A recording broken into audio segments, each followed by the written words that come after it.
Hi everyone, welcome to Miss Adams Teaches Macbeth Act 5, Scene 6. So this is a teeny tiny scene. In fact, it is only 10 lines long.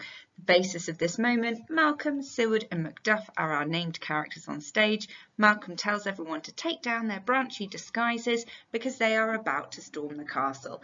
And Macduff finishes the scene with a rhyming couplet full of excitement, full of death and glory, and let's get this war started.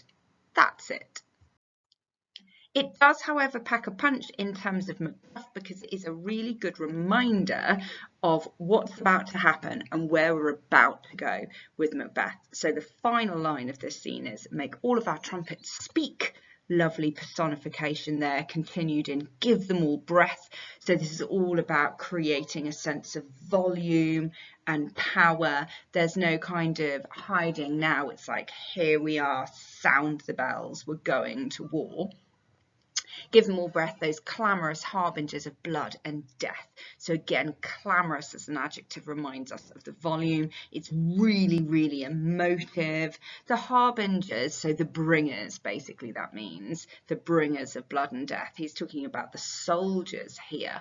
And of course, we've got a rhyme and couplet giving it that punch at the end of the scene. Now, I mean, obviously, we're using quite emotive language here, you know, the clamorous harbingers of blood and death. It doesn't sound massively kind of PG, but we've got to remember that this is the righteous side. So when they're talking about blood and death, it's in a good way because they're talking about putting, you know, all of the wrongs right by removing Macbeth. So why does Shakespeare bother with this tiny scene? Well, fight between good and evil, you know, who is the just, who is the true, but there's also a sense of pace and excitement, chaos, urgency in the way that Shakespeare is swapping between scenes. The last scene was depressive, nihilistic and kind of mad in the way that Macbeth was talking about like life or the meaninglessness of life, and now we've got action and glory and excitement, and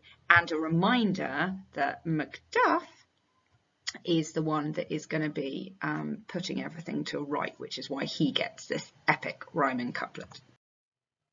So what are our big themes? Conflict, it's right in the midst of the fight, righteousness, good versus evil. That's really what we're focusing on here. That's it from me. Tiny scene, so tiny video.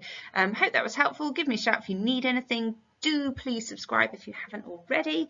Otherwise, thank you for watching and happy revising.